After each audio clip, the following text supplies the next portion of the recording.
So,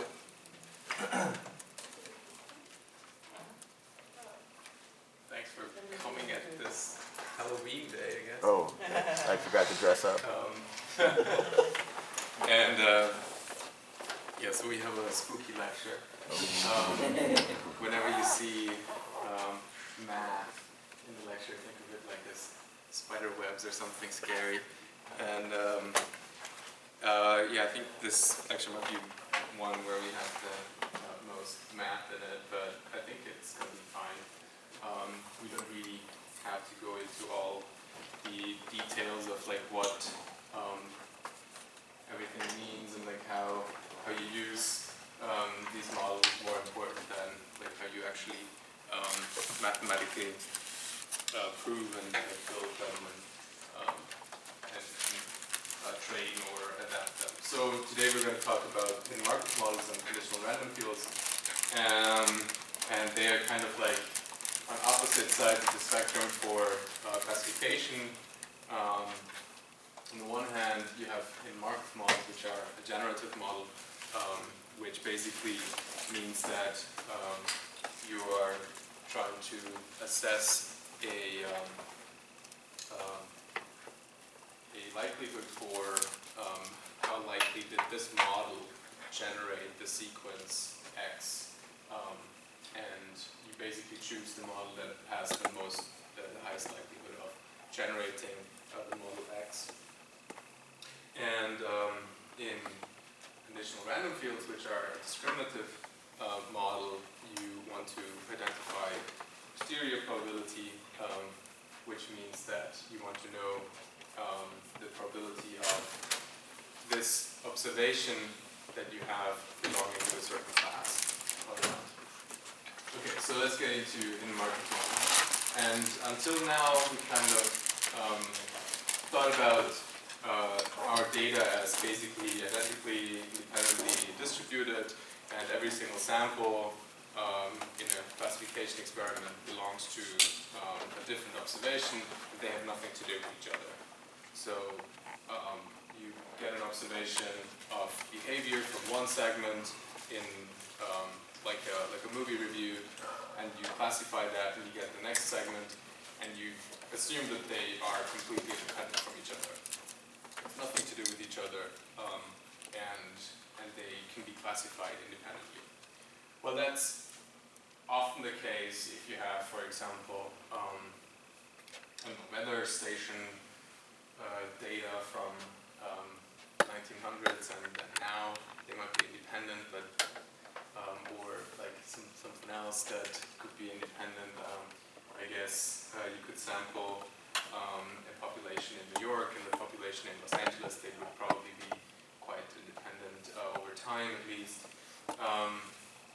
But in case of sequential data and speech, for example, or behavior in general, we actually do not have this assumption, and all the observations that we make are actually like they are dependent on each other in a temporal fashion. So there's a dynamic within the data that we need to, or that we should capture to get a better assessment.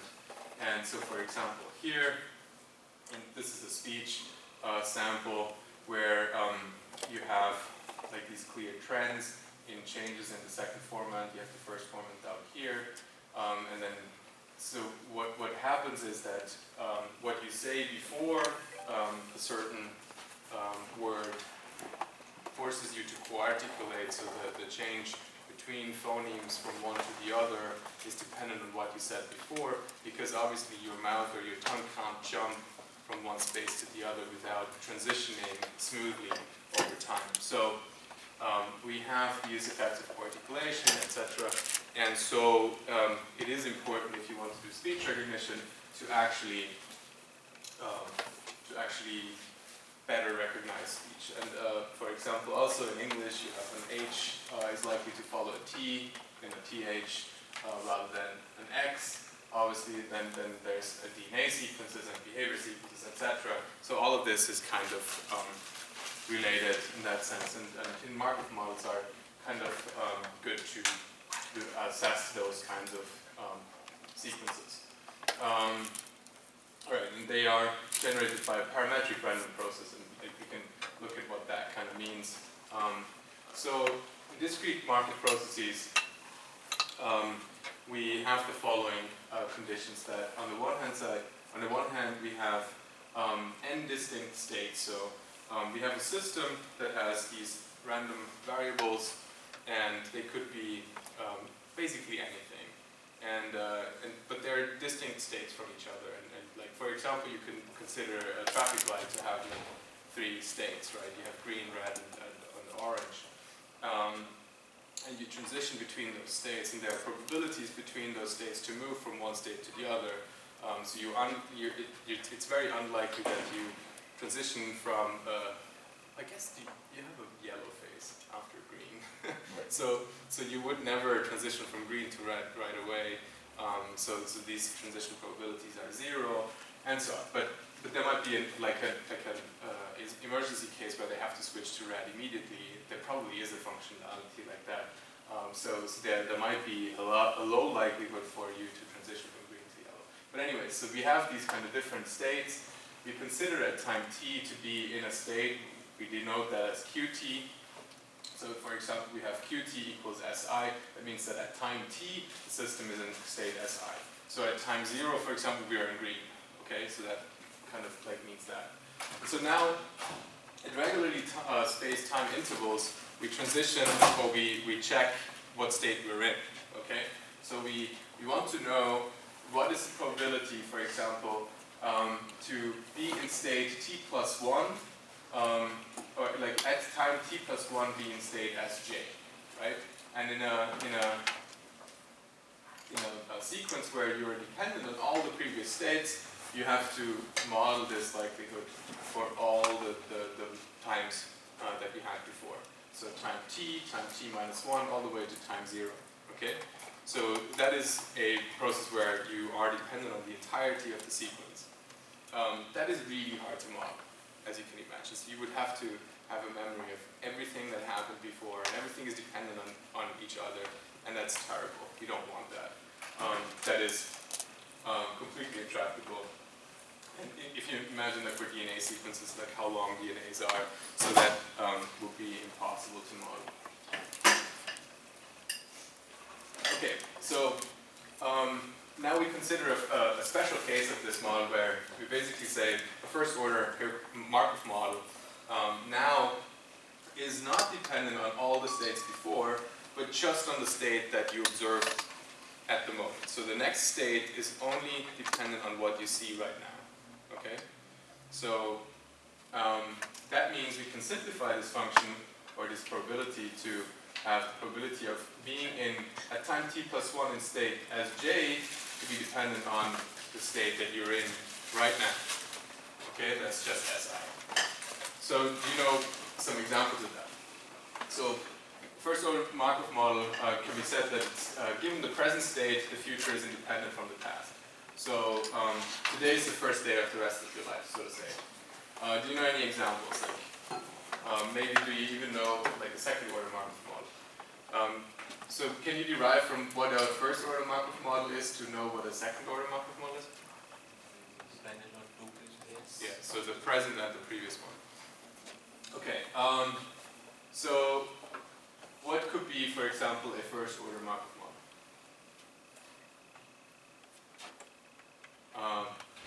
So we have an election coming up, so do you think that politics are a first order Markov model?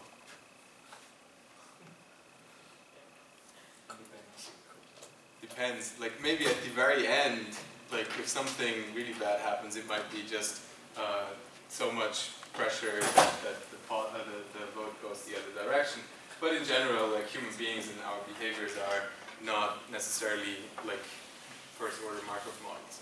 But there's a certain game that you all know that is kind of very famously first order Markov model, and it's chess. Like you don't really need to know how people got to this state to know what the best next move is, right? You can always know what the best next move is based off of the state. Another one is Go, for example, right? But So yeah, if you like open the newspaper, you have a like a chess puzzle in there. You don't need to know how they got there. They probably never had a sequence to get there, and it was completely artificial to make this puzzle. But it's interesting, and you can play with it.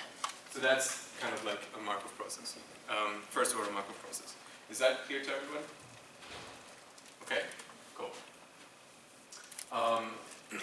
So now we kind of further simplify this this equation and this model by saying basically that this probability is just Aij. So that's the probability to move from state I to state j. Okay, and what we need to do is that if we move from state I to all the states and we sum all these probabilities out, they are 1. Okay, that's just a little bit of a side note. And they can be presented as a matrix with n cross n.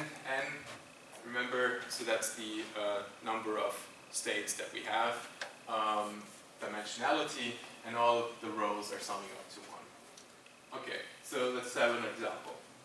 So this is a discrete Markov process, and in fact we're going to treat this as an observable Markov model, which means that we know in what state we are in at all times. Hidden Markov models, as you can imagine, we just don't know in what state we are. Okay? So in the end, it kind of doesn't matter what state we are, because these states are mostly chosen arbitrarily anyways.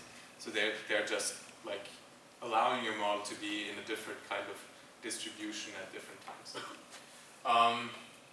So again, the probability to move from Si to Sj is Aij, and we also assume, this is quite important, we also assume that this model doesn't change over time. So we're not training this model right now. So the states or the transition probabilities are fixed. Okay? The only exception is the initial probability, which is also a new parameter that we need to remember, which is the pi I, which is basically just the probability to start in a certain state. Okay, so at time 0, I start either here, here, or here. Okay? And most of the time, if you build a hidden Markov model, you have like an extra state here, which is the start state, which has pi I equals a pi start state equals 1, and all the other pi's are 0. And at the end, usually you also have an end state where you end up in always. Like you cannot end up in one of these middle states or the start state. That means like the end state doesn't have any outgoing probabilities and so on. Okay? So let's consider this as a as our model, and in an observable Markov model, as I mentioned, all the states are always observable. So as the system moves from one state to the other, we can observe a sequence of states. So we see like we move from Q1, Q2, Q3, Q4, and so on. And so we get this observation sequence, which in this case are actually our states. And the probability of this is basically just the product, because we assume that we only have a first order Markov model in this case. We can start off with the initial probability to start in Q1, which is our first state, which is like pi Q1, and then we just multiply this with the transition probabilities. Okay, so this is how you compute the likelihood of observing a sequence given a model and initial, like a model with transition probabilities and the start probabilities. Yeah. So when you're talking about the difference between observable and not, is the observable with the traffic light example, we know any possible state it could be in, but in hidden Markov models, if it was a traffic light, it could be any color that we had no idea. Right. So that's a very good question actually. So in observable model, yes, we would know like the green, red, and green, orange, and so that would be our state sequence. In the hidden Markov model, what we observe is something different. What we observe is actually the emissions of the model, like the generating behaviors, for example. Like so you observe facial expressions of a person, but but you don't know their emotional state. So you have some observation of the person, but you don't know what emotional state they're actually in. So you try to model the emotional state that is hidden from you, it's inside the person, by looking at what the person does. So that's the difference. In the traffic light example, both the behavior of the traffic light and the state that it's in is the same, right? So it has three states: green, red, and orange, and or yellow is it actually? So in the state that it's in is the same as its behavior. Okay? So there's no difference between that. Okay. Yeah. Or the chessboard. Like the state that the chessboard is in is the same as its behavior.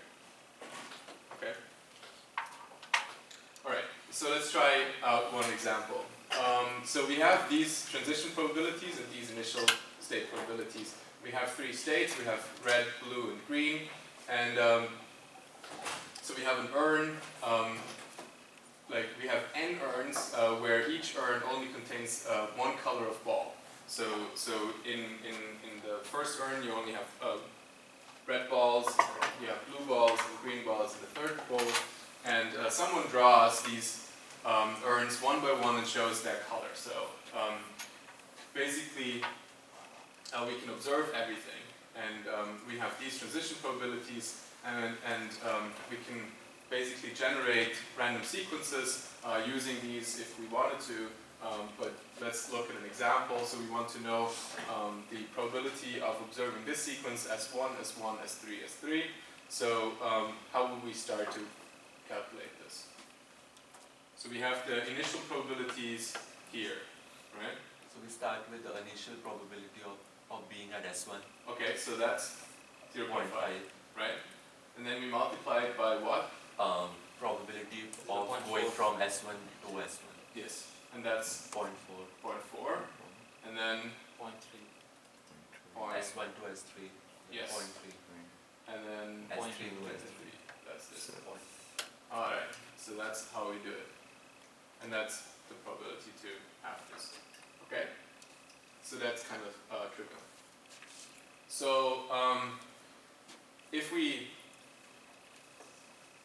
now wanted to learn a model like this, and like we had these three urns, and like somebody would draw these from these urns with a certain probability, we could also learn this model by basically just computing the number of times the sequence starts in SI divided by the number of sequences. So if we had like 100 example sequences, and we would just count like how many times do you start in S1, how many times do you start in S2, how many times do you start in S3, and that's basically the likelihood of like how many times you would start there. So that's trivial, and if you want to know how many times or like what the probability is to move from SI to SJ, given all the transitions that you are in SI, you basically just have to count whatever many times QT was SI and QT plus 1 was SJ,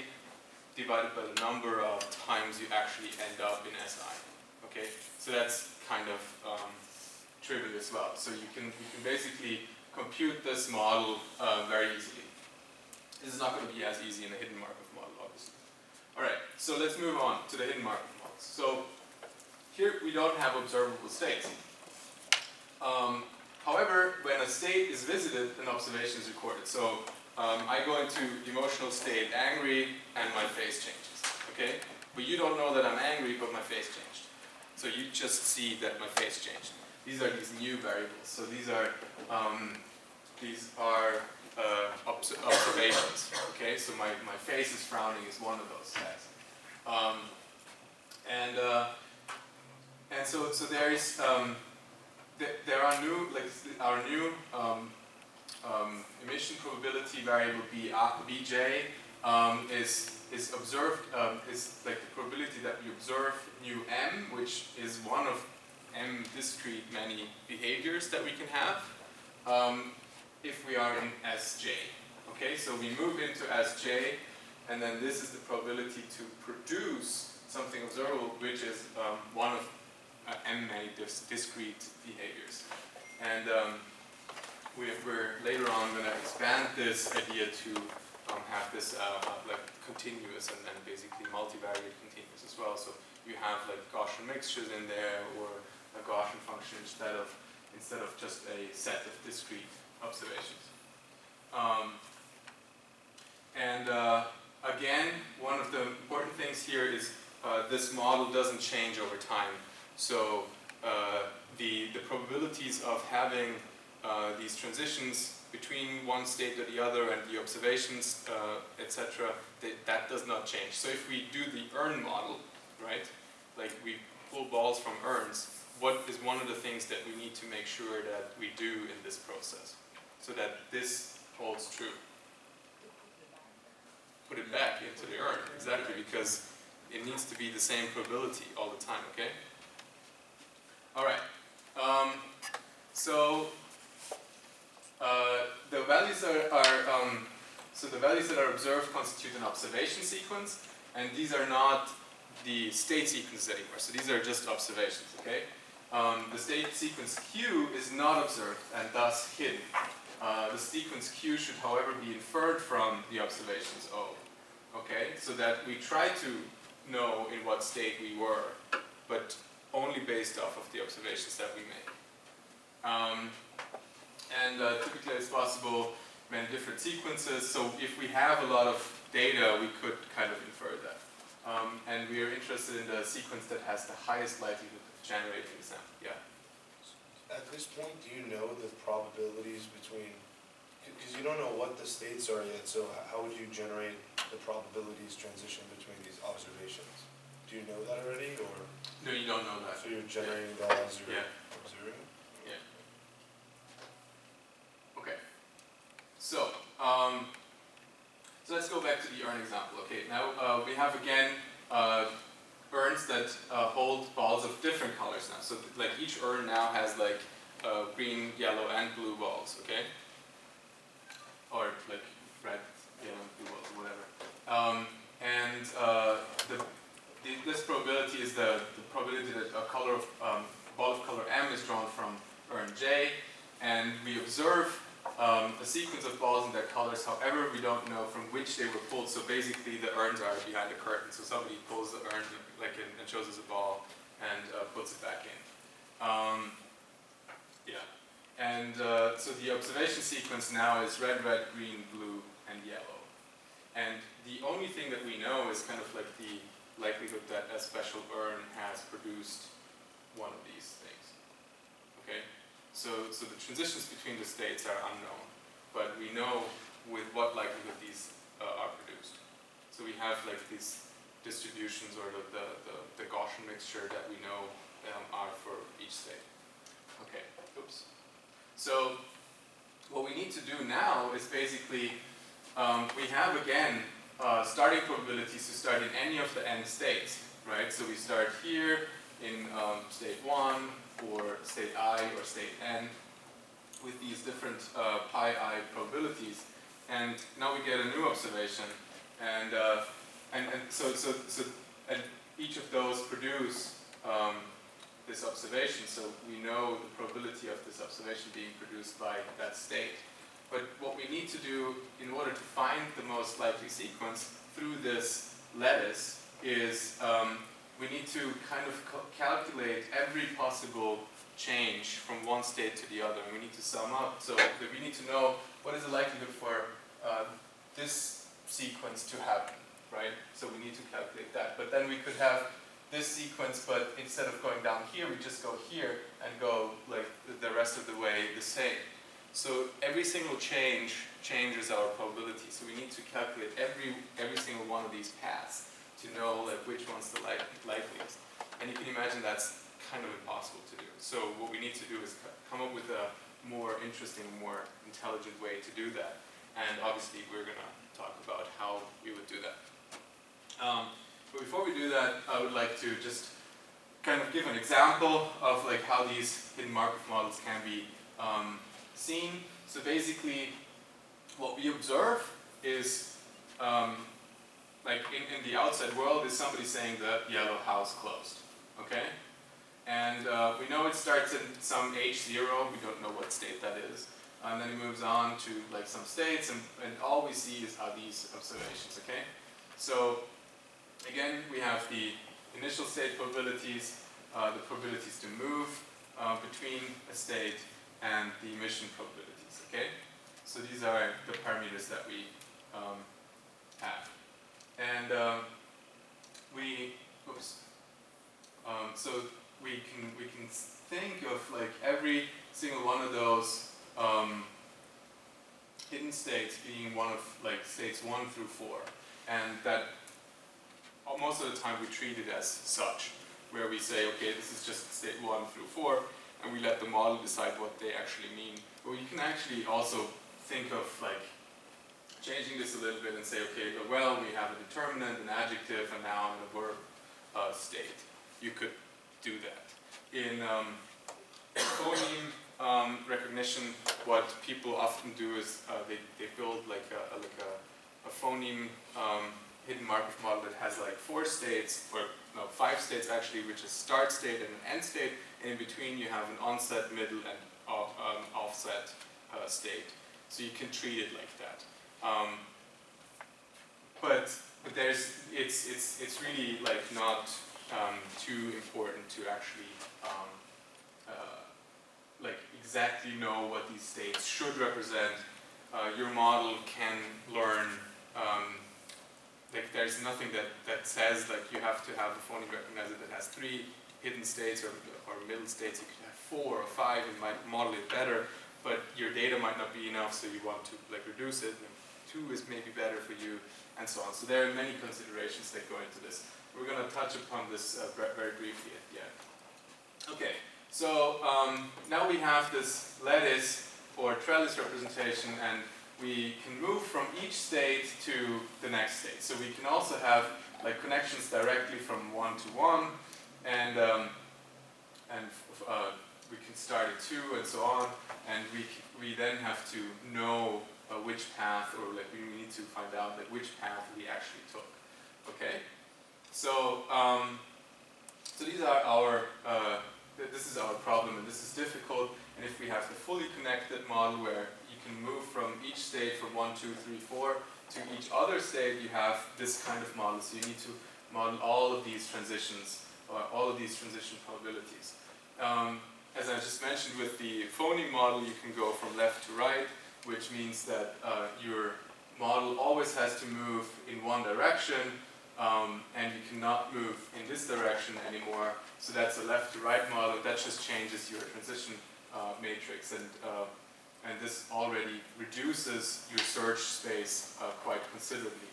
And yeah, so these are the famous phoneme models where you actually always have to move from one to the next, and you can stay in the same state. So for example, the middle state, like if you say you can have that middle state to stay longer present than usual. Okay, so transition probabilities, if you have a fully connected model, you need to know all of these n cross n. So in this case, it's 16 transition probabilities. And in the left to right model, you lose these down here, so you can move from 1 to 1 and from 2 to 2, but you cannot move from 2 to 1. Okay, so that's just 0. So that changes that model, makes it a little bit easier in this case. And again, so for transition probabilities, in each state we have the same probabilities. So in state 1, we have probabilities to emit one of those 4 words, and obviously this would be very long if you had a full vocabulary here. In this case, we only have 4 words, and in this state, you have the probabilities of producing the other 4 words and so on. So these are our emission probabilities. If you want to have this continuous, you would, instead of like discrete observations, observe certain numbers here, and if you want to move, and you would like basically model this as Gaussian functions. And if you think of this as a multivariate Gaussian function, you would have a Gaussian mixture model at this point. So these are just a weighted sum over single Gaussian distributions. Okay? All right. So let's sum up and define exactly what a hidden Markov model is. Well, a hidden Markov model is basically a 5-tuple where we have a number of states, we have a certain alphabet of observations that we can have, we have transition probabilities A, which are the probabilities from going from Si to Sj. We have observation probabilities where we have the probability of observing a certain word in the vocabulary given that we are in state I at J, and in this case we have the initial start probabilities, like the probability to start in a certain state. Okay, so given these parameters for the hidden Markov model lambda, we can use this to produce an arbitrary like sequence of observations, but this is not really what we're interested in. But this reason here that we can generate behaviors or we can generate observation sequences is kind of like the reason why these are called generative models. Okay, but the three basic problems that we have in hidden Markov models are the following. So we have a model. So this is after training. We have actually trained a model, and we would like to evaluate the probability of any given observation sequence. So this could be any arbitrary observation sequence, but we want to know like what the probability of producing this observation sequence is given this model. Okay. So can anybody give me like an explanation how I could use this probability to do speech recognition?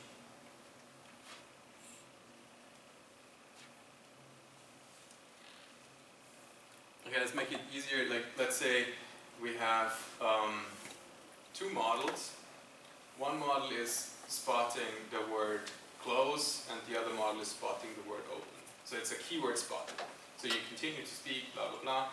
And whenever I say close, that model fires. And whenever I say open, that model fires. So how does that work?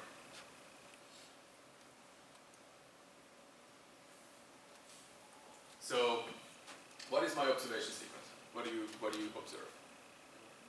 The words, my speech, the phonemes, whatever, like the mel frequency capture coefficients, etc. And so like you observe that continuously. Let's say we have segmented words already, so we get like this is a word, this is a word, this is a word. And so what you do is you take these observations and you like try to find what is the most likely path going through my closed model, right? And we get a probability of this model producing this observation. So that's a number, that's a likelihood, okay? And then I do the same thing for the open model, like go through that and I get another number, right? And then I compare those two numbers. What am I going to do?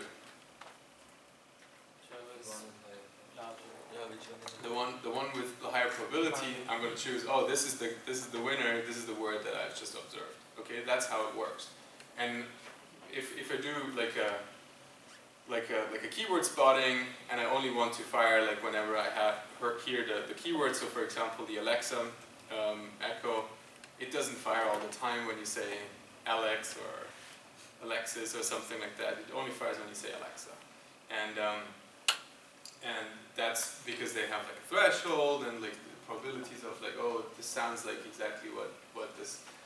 Actually, I want to know if it fires when you say Alexis or something. That'd be kind of funny.